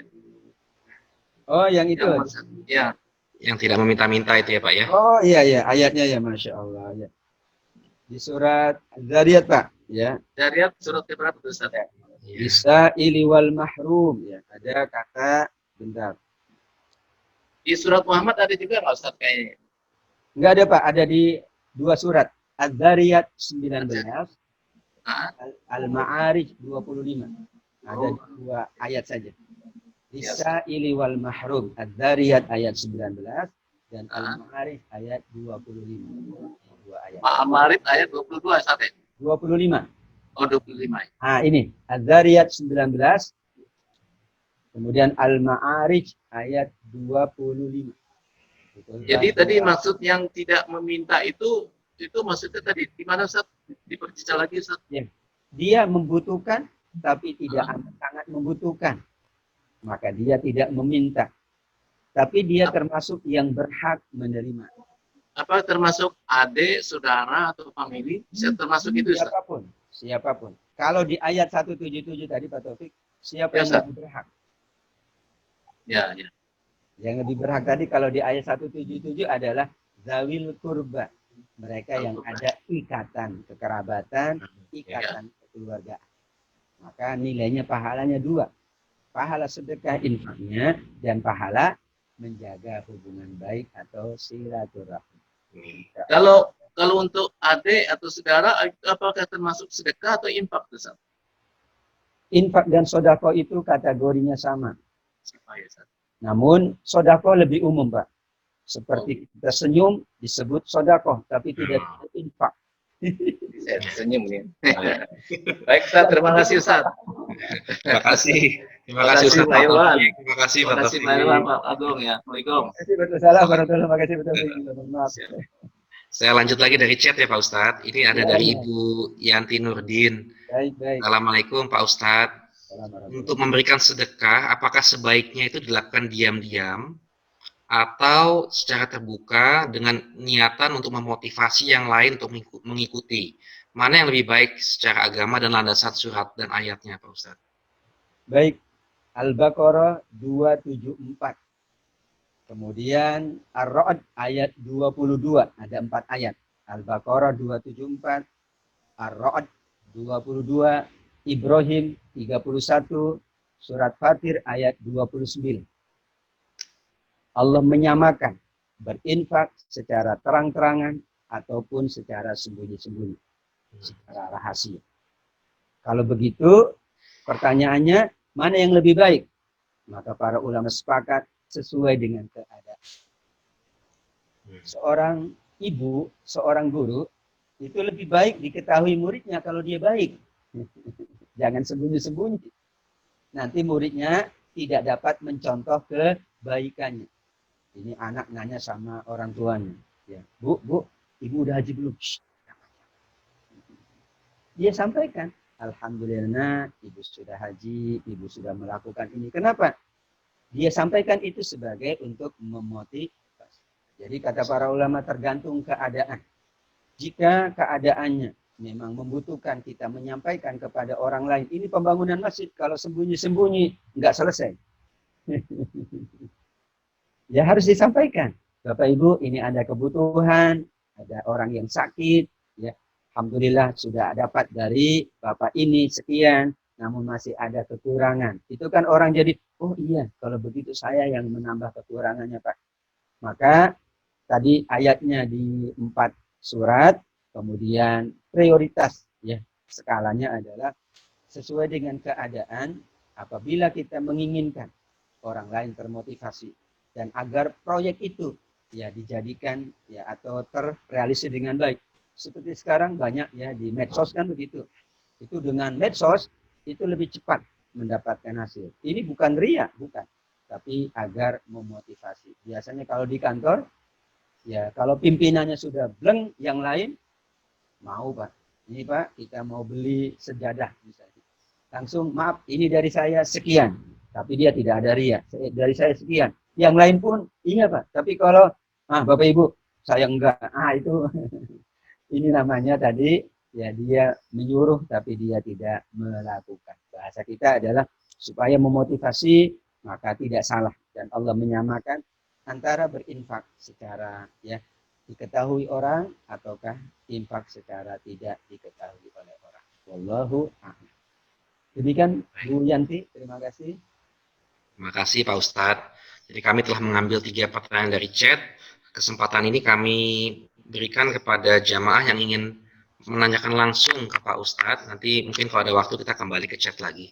Pak Agung, Pak Fadin mau dibantu apabila ada jamaah yang ingin bertanya langsung pada Pak Ustadz. Pak Edi, mungkin dari masjid langsung, silakan. Oh iya, Pak Edi, silakan Pak Edi. Pak Edi, silakan. Masih di mute. Masih di mute Pak Edi, dibuka dulu Pak. Ya. Ya, silakan Pak Edi. Sudah ya, halo. Assalamualaikum Pak Ustadz. Warahmatullahi ini. Ya, aduh, apa kabar? Kita lama nggak di masjid. Saya masih di masjid ini Ustadz, kangen ini. Semoga bisa cepat hadir di Masjid Pondok Indah ya Ustadz. Amin, insyaallah. Tadi terima kasih sekali waktunya dan tadi Ustadz menjelaskan ada kaitan surah-surah yang sangat bagus. Pertama surah Al-Baqarah dari ayat 177, 178, 179. Kemudian dikaitkan dengan Al-Maidah ayat 32 dan 45. Nah, kaitan itu untuk bisa mengetahui kaitan itu bagaimana Ustadz ya dalam tata cara atau mempelajarinya, sehingga kami itu dengan mudah untuk bisa mengkaitkan, mengkorelasikan antara ayat satu dengan ayat lain, bahkan dengan surah yang lain. Pertanyaan yang kedua, Ustadz, kalau diperkenankan, itu di buku mana, di kitab mana kita bisa untuk belajar dengan cepat, untuk bisa mengetahui korelasi antara ayat dengan ayat tersebut. Terima kasih, Ustadz. Assalamualaikum. Waalaikumsalam. Waalaikumsalam. Ini Pak Edi, Masya Allah, ini apa namanya, asisten ini. Terima kasih. Ya, saya punya hutang ini Pak Irwan, Pak Edi, Pak Dian, saya punya hutang nih Pak Asril. Ya, dulu pernah kita bahas. Kita ingin membuat pelatihan seperti itu Pak. Ya, mudah-mudahan. Alhamdulillah, bagus Ustadz. Ya, karena ada bukunya khusus namanya Munasabah kalau ilmunya, yaitu ilmu korelasi. Jadi tidak sembarang juga, ya asal jangan comot-comot, nggak boleh juga. Korelasi itu namanya ilmu munasabah. Jadi itu tebal sekali, tapi nanti kita ringkaskan. Jadi memahami ya korelasi keterkaitan antara satu ayat dengan ayat yang lain, yaitu berdasarkan maknanya, berdasarkan sebab nuzulnya, ya itu nanti dibahas. Tapi landasan utamanya, kenapa ada munasabah? Karena ayat dengan ayat yang lain, sebagaimana dikatakan oleh Imam Ibnu Katsir rahimahullah, adalah saling menjelaskan. Untuk mengetahui saling menjelaskan, maka dibutuhkan ilmu namanya munasabah. Jadi ilmunya namanya munasabah. Ada munasabah antara ayat, ada munasabah antara surat. Surat ini dengan surat ini ada korelasinya, keterkaitannya. Ya, mudah-mudahan setelah COVID selesai bisa kita jalankan ya Pak Edi ya Pak. Amin. Insyaallah. Amin. Ngobrol dulu ya. Amin Ustaz. Terima kasih sekali. Tapi ya, tapi saat itu ada usulan insya Allah. Itu yang pertama ya, karena itu panjang ya Pak Edi, mohon maaf sampai di situ. Nanti banyak keterkaitannya. Kemudian yang kedua apa tadi? Jadi kaitan antara tadi Al-Baqarah dengan surat Al-Maidah, Ustaz. Oh iya. Jadi pengkaitannya adalah berdasarkan ya tentang apa namanya? Kehidupan. Ya, bahwa dalam kehidupan ini karena Allah lah yang mencipta manusia, Allah lah yang memberikan ruh kepada manusia dan Allah lah yang berhak mencabutnya. Maka manusia diharamkan untuk mendahului takdir Allah. Bunuh diri dosa besar. Karenanya untuk menjaga agar kehidupan ini berjalan dengan baik, dengan terpelihara, maka ada hukum kisos. Yang global di ayat 17879, yang rinci tadi Al-Maidah 32-34, yaitu nanti ada di bawah kisos. Kisos kan artinya keadilan. Ada yang di bawah pembunuhan, yaitu melukai mata, melukai telinga, melukai hidung atau gigi, itu tetap harus dihukum sesuai dengan yang dilukai. Kalau matanya maaf dilukai, maka dia dilukai matanya. Namun maaf itu tidak boleh main hakim sendiri. Harus ada kelembagaan yang sudah diakui, tidak boleh sembarangan karena kita menganut asas tidak ada main hakim sendiri dan itu asas Islam. Karenanya pengkaitannya adalah karena ya penjelasan ayat 17879 78 tentunya itu lebih banyak di surat Al-Maidah karena dahulu ceritanya kan Bani Israel. Bani Israel itu jika yang melakukan itu ya orang yang punya kedudukan tinggi itu tidak dikisos atau tidak ditebus lah misalnya. Tapi kalau orang biasa mereka meminta gitu ya agar itu dieksekusi kan berarti tidak adil. Maka Allah putuskan siapapun. Namun ada kesetaraan. Dahulu ada yang merdeka dengan yang merdeka. Setelah itu tidak ada lagi merdeka hamba saya. Perempuan dengan perempuan itu maksudnya kalau yang membunuh perempuan yang membunuh perempuan, maka perempuan itu yang dibunuh atau perempuan itu yang dikisos. Laki-laki dengan laki-laki karena setara. Tidak boleh kalau menurut jumhur kecuali Imam Abu Hanifah membolehkan. Jadi kalau tidak ada misalnya laki-laki membunuh perempuan, maka dicari perempuan dari keluarga yang membunuh. Itu pandangan jumhur. Tapi sekali lagi ini adalah terakhir. Sebelumnya ada permaafan, ada musyawarah, ada tebusan. Jika tidak ada titik temu, maka akan diajukan ke pengadilan dan pengadilan atau lembaga lah yang melakukan eksekusinya. Wallahu a'lam. Demikian insyaallah Pak Edi. Terima kasih Ustadz, terima kasih sekali. Assalamualaikum. Waalaikumsalam. Terima kasih Pak Edi, Pak Ustadz. Bapak Ibu sekalian, kita masih ada waktu untuk pertanyaan langsung ke Pak Ustadz. Pak Fadian, Pak Agung mau dibantu apabila ada yang ini raise hand. Apakah ada Bapak yang lain ingin bertanya?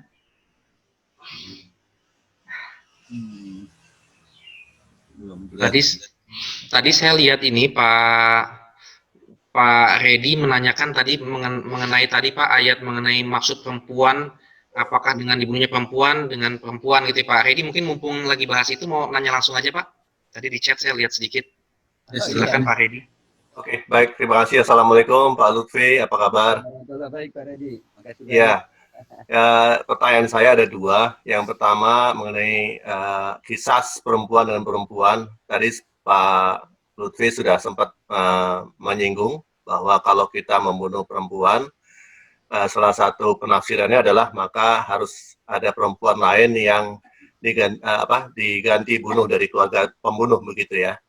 Nah, apakah itu juga termasuk misalnya kalau terjadi pemerkosaan misalnya, maka yang sebaliknya yang keluarga dari pemerkosa harus menyediakan perempuan juga untuk diperkosa gitu ya.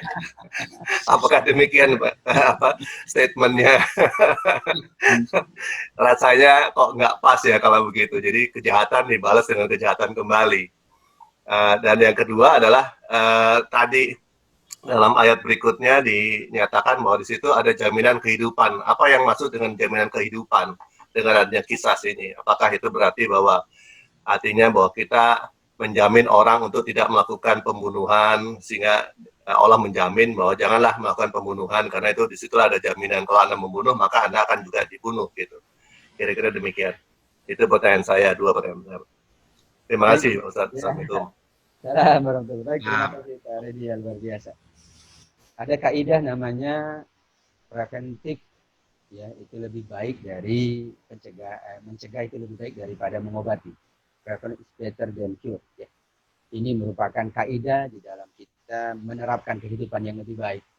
Sebelum seseorang melakukan kejahatan, maka dicegah. Kenapa? Karena mencegah jauh lebih baik dari mengobati. Karena sudah terjadi, itu sulit lagi. Tentu ada luka di dalam hati, ini biasa secara fitrah. Tidak mungkin orang yang diperlakukan buruk itu kemudian meskipun sudah dikisos hatinya belum tentu Pak. Kenapa? Karena bisa jadi dia adalah sebagai tulang punggung keluarga. Masya Allah. Dia sebagai yang melakukan berbagai kebaikan kepada keluarganya. Tidak bisa disetarakan sesungguhnya secara filosofi. Fulan kok diganti dengan fulan. Enak aja fulan ini tulang punggung kami. Dia mah nggak ada apa-apanya. Secara filosofi itu. Agar itu ya tindakan preventif, ya, ku anfusakum, jagalah dirimu, termasuk dalam hal ini, maka ada satu kaidah yang bernama hukum kisos. Kisos itu hanya berlaku dalam pembunuhan saja dan melukai. Tapi bukan dalam kemaksiatan seperti zina. Karena kalau zina, pemerkosaan, misalnya, itu nanti babnya yang lain. Yaitu babnya nanti di surat An-Nur. Zaniyatu wa zani, nanti di situ ada bab yang lain. Hingga ayat yang ke-20. Nah, sehingga kalau dia memperkosa, maka hukumnya tentu yang memperkosa itu yang akan dihukum.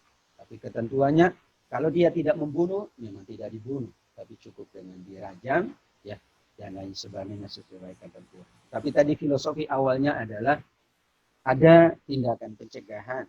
Ya, karena secara fitrah, manusia itu kalau kemudian dicegah, itu lebih baik daripada tidak dicegah. Kalau tidak ada lampu lalu lintas, yakin yang melanggar lebih banyak. Ada saja sudah melanggar. Bagaimana kalau tidak ada? Anak kita kalau tidak dikasih pintu, dia keluar. Dikasih pintu aja masih bisa dobrak. Kira-kira filosofinya menurut ya Syekh Al-Azhar dalam bukunya Asy-Syariah. Kenapa ada kisah? Kenapa kemudian ada hukum rajam? Kenapa kemudian ada hukum potong tangan? Filosofinya itu. Namun tadi kita katakan bahwa semuanya itu tetap mengacu kepada ketentuan-ketentuan yang berlaku. Tidak boleh kemudian langsung eksekusi. Ya, kalau dulu pengalaman ya misalnya di Saudi itu sampai berlangsungnya 3 tahun kadang-kadang sampai pengeksekusi itu tidak langsung gitu Pak. Sampai 3 tahun lama bahkan ada yang 5 tahun. Ditelusuri betul. Apakah pembunuhannya nanti di surat Ya, pembunuhan kan ada yang disengaja, ada yang tidak disengaja. Nanti berbeda lagi hukumnya. Ya. Man qatala nafsan bi ghairi nafsin. Ya. Itu juga membutuhkan lagi penjelasan dan berikutnya. Ya. Ini di Al-Maidah sama dengan 32, kemudian nanti 33. Ini supaya ya tadi tujuan utamanya, filosofi dasarnya adalah menjaga agar seseorang tidak mudah untuk melakukan dosa besar, khususnya pembunuhan. Sekarang bicara tentang hasilnya atau faktanya. Ketika orang dihukum dengan hukuman yang ringan, maka ia akan melakukan untuk yang kesekian kalinya. Kesulitan sekarang, di kita itu kesulitan. Ya, itu penjara sudah full dan penuh. Apakah kemudian kan kita harus melakukan kaji ulang. Apakah itu menyelesaikan? Ternyata ada hakim di Inggris yang saya lupa namanya, tapi masuk di media. Yang ia bingung. Ini hukum apa lagi yang kami menerapkan agar tidak terjadi kejahatan? Ternyata dia temukan itu di dalam Al-Quran. Tetapi sebelum bicara hukum kisos, kan ada bicara bir tadi. Kalau orang terpenuhi kebaikannya, orang itu insya Allah akan terjaga pula. Orang tidak makan, bagaimana mungkin? Dia akan cari makan. Tapi kalau sudah terpenuhi makan, masih juga berbuat jahat. Nah, ini yang jahat betulan. Tapi tadi ya yang kita sampaikan, begitulah filosofi dari hukum yang tertuang khususnya tentang al-qisas. Babnya adalah bab ya pembunuhan, babnya adalah bab melukai. Sementara untuk hukum ya memerkosa itu tidak masuk di sini. Ya, kalau kemudian yang memperkosa diperkosa lagi, terjadilah kemaksiatan untuk yang kedua kalinya dan tidak menyelesaikan persoalan. Wallahu a'lam. Yang perempuan dengan perempuan tadi adalah karena asasnya equal. Ya, jika kemudian seseorang itu disesuaikan dan disetarakan. Ini pandangan para ulama yang 3, tapi ada satu yang pokoknya yang membunuh langsung saja di kisos. Tapi itu yang merupakan pandangan, bukan pandangan mayoritas. Nah, kehidupan yang tadi kita sampaikan adalah kehidupan hayatun thayyibah, yaitu kehidupan yang baik. Bapak Ibu yang Allah muliakan, jaminan itu adalah bahasa Allah. Allah menjamin rezeki kita. Tapi jaminan itu ada sarana-sarananya. Wa ma min dabatin fil ardi illa 'alallahi rizquha. Surat Hud ayat yang ke-7. Bahwa Allah menjamin rezeki. Terus kita ngapain, Pak? Duduk aja Ustaz, kan sudah dijamin rezeki. Ya. Inna nahnu nazzalna dzikra wa inna lahu lahafizun. Al-Hijr ayat 9. Kami menjaga Al-Quran. Al-Quran tidak mungkin dimanipulasi oleh orang. Al-Quran tidak mungkin hilang dari peredaran.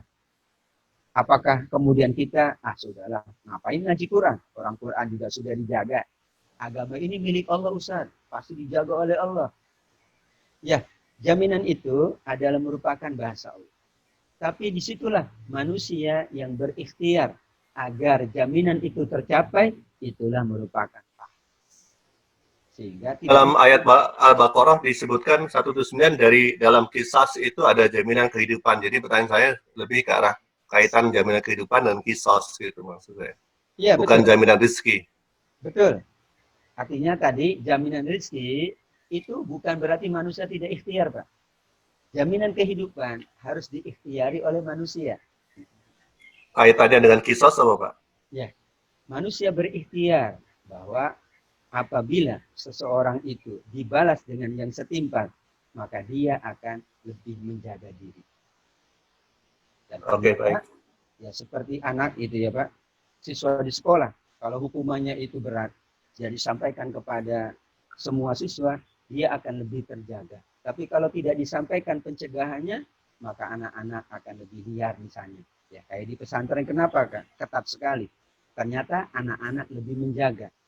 Maka kehidupan atau jaminan kehidupan ini dalam kisos adalah tetap ikhtiar manusia harus diupayakan, yaitu pencegahan lebih baik daripada ya menyelesaikan melalui pengobatan dan sebagainya. Wallahu alam. Demikian Pak Redi. Terima kasih. Oke, baik. Terima kasih Pak Lutfi. Ya, terima kasih.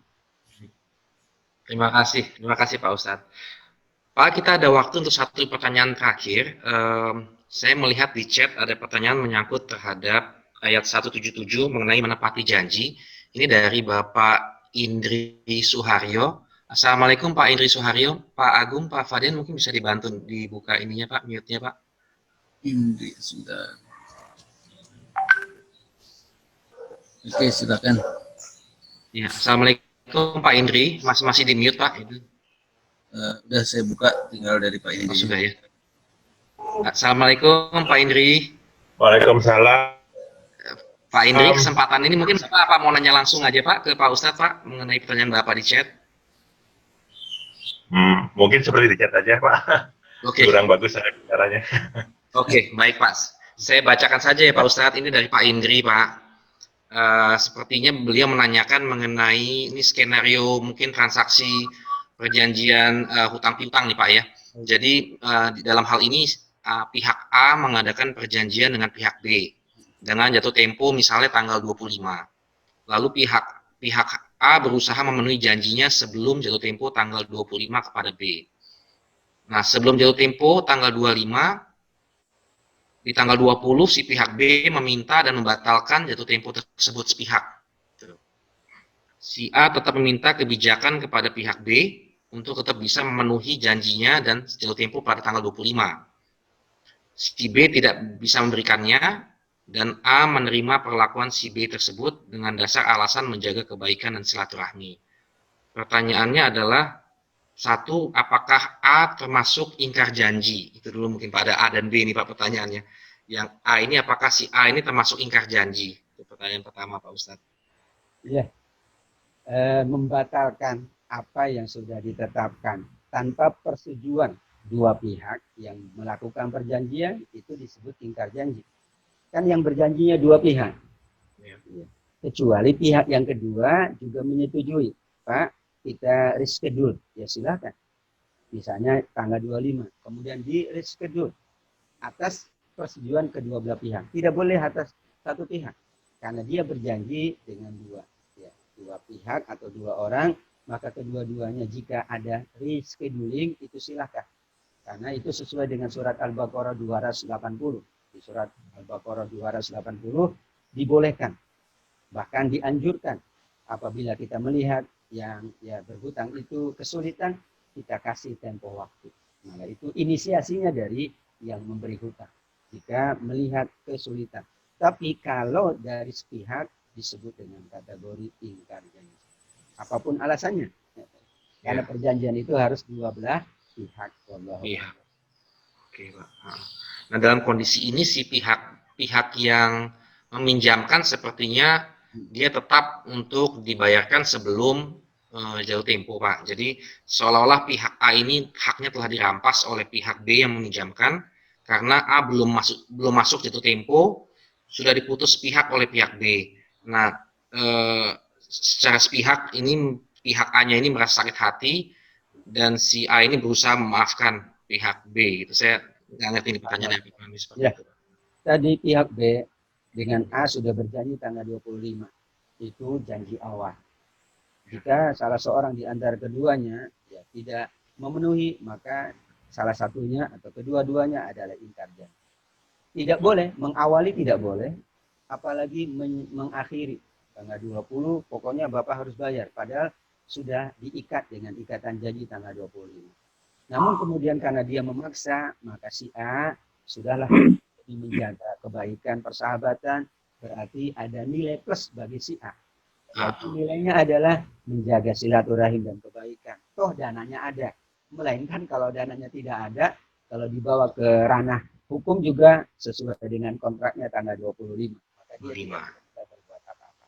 Tapi kesadaran dari pihak A inilah plus. Ya, karena dia menginginkan kebaikan, sudahlah apa yang sudah diputuskan berarti di reschedule dan saya menerima meskipun tetap sakit hati itu pasti ya karena tidak sesuai dengan yang telah dijanjikan.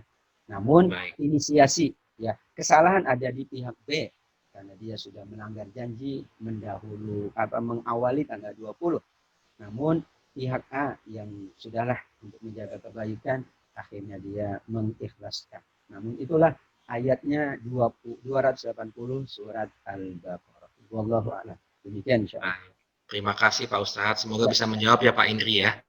Iya. Baik, Bapak Ibu sekalian, karena waktunya sudah Ada mendekati. satu Pak Mirwan mungkin.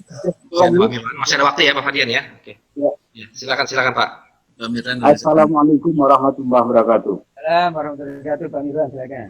Pak Ustadz, semua yang Bapak sampaikan tadi dari Al-Quran dari ini bagus-bagus semua.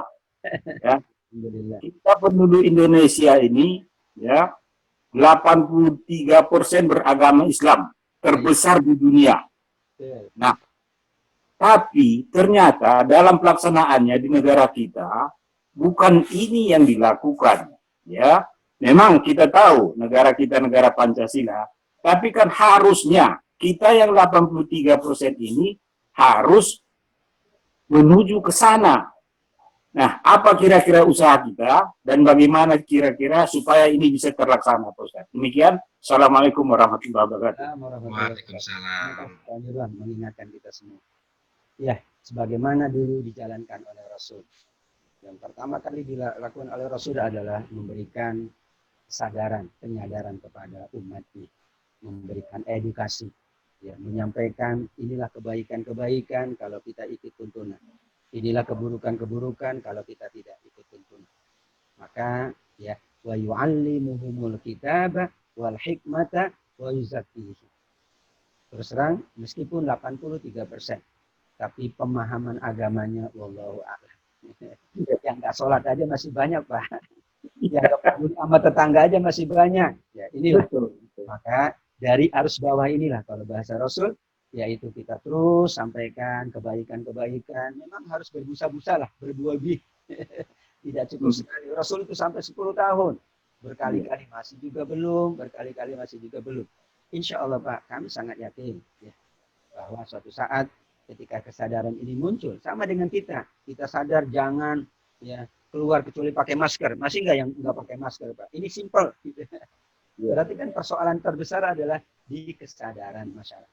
Negara-negara Eropa sadar Pak, dan tadi meyakini hakim dari Inggris meyakini bahwa ini di antara yang bisa menyelesaikan. Tinggal nanti diformat dengan bahasa manusia yang tentu akan lebih diterima oleh seluruh umat. Demikian Pak Mirwan, terima kasih ini diingatkan. Terima kasih Pak Mirwan. Pak Fadian, Pak Agung, bagaimana? Masih ada waktu? Pak Fadian? Jam 7 nih. Sudah ada yang baik. Iya. Baik Bapak Ibu sekalian, karena sudah jam 7 dan kita juga ada acara selanjutnya, kami ucapkan terima kasih banyak kepada Pak Ustadz atas bimbingannya hari ini. Semoga ilmu yang disampaikan bisa bermanfaat untuk kita semua, bisa kita amalkan dengan baik, dan kita bisa tergolong ke orang-orang yang benar dalam imannya, dalam ibadahnya, dalam muamalahnya, sesuai dengan ayat 177. Sebelum kita menutup acara, saya juga mohon maaf sekali lagi apabila ada pertanyaan Bapak Ibu yang tidak sempat kami sampaikan Pak Ustadz, mudah-mudahan di minggu-minggu depan bisa dilanjutkan. Sebelum menutup acara ini, kami mohon kesediaan Pak Ustadz untuk membimbing kami untuk berdoa bersama Pak, sebelum kita tutup. Baik, insya Allah Bapak Ibu, Bapak Ibu subuh yang Allah muliakan, mari kita memohon kepada Allah seluruh yang Allah anugerahkan kepada kita, semakin menambah kebaikan dunia kita, mempersiapkan kebaikan akhirat kita semua. Amin ya rabbal alamin. Bismillahirrahmanirrahim. Alhamdulillahirabbil alamin. Ya Rabbana lakal hamdu kama yanbaghi li jalali wajhika wa 'azimi sultanika. Allahumma shalli wa sallim wa barik ala sayyidina Muhammad wa ala alihi wa ashabihi ajma'in. Allahumma ighfir lana wa liwalidina ya Rahman warhamhum ya Rahim kama rabbayana shighara. Allahumma yassir lana umurana wa hafid lana raja'ana. Allahumma barik lana fi amwalina fi ahlina fi amwalina fi a'malina. Rabbana 'alaika tawakkalna wa ilaika anabna wa ilaika al-masir. Allahumma ansur al-islam wal muslimin, a'izal islam wal muslimin bi rahmatika ya arhamar rahimin. Amin. A'malana taqabbal minna infaqana taqabbal minna shadaqatina taqabbal minna salatana bi rahmatika innaka antas samiul alim wa tub 'alaina innaka antat tawwabur rahim. Rabbana atina fid dunya hasanah wa fil akhirati hasanah wa qina adzabannar. Sallallahu ala nabiyyina Muhammad wa ala alihi wa sahbihi wasallam. Subhana rabbika rabbil izzati amma yasifun wa salamun alal mursalin walhamdulillahi rabbil alamin. Walhamdulillahirabbil alamin. Terima kasih Pak Ustadz. Mari kita tutup kajian ini dengan doa kafaratul masjid. Subhanallah wa bihamdika asyhadu an la ilaha illa anta astaghfiruka wa atubu ilaik. Terima kasih Bapak Ibu sekalian. Wassalamualaikum warahmatullahi wabarakatuh. Salam. Warahmatullahi wabarakatuh. Pak Ustadz, terima kasih Pak Ustadz. Sehat-sehat Pak. Ya, alhamdulillah Pak, sama-sama. Saya izin lab dulu ya Pak. Ini mau ada. Silakan Pak, nanti silakan masuk. Ya, Nanti bisa masuk baik lagi Pak. saya. Makasih Pak Ustadz. Ya, mohon maaf semuanya. Terima kasih. Insya Allah, insya Allah. Terima kasih Ustaz. Terima kasih Pak Ustadz. Terima kasih Pak Ustadz. Semoga sehat selalu. Terima kasih Ustaz. Ini siap-siap. Salam. ويبلغ سعد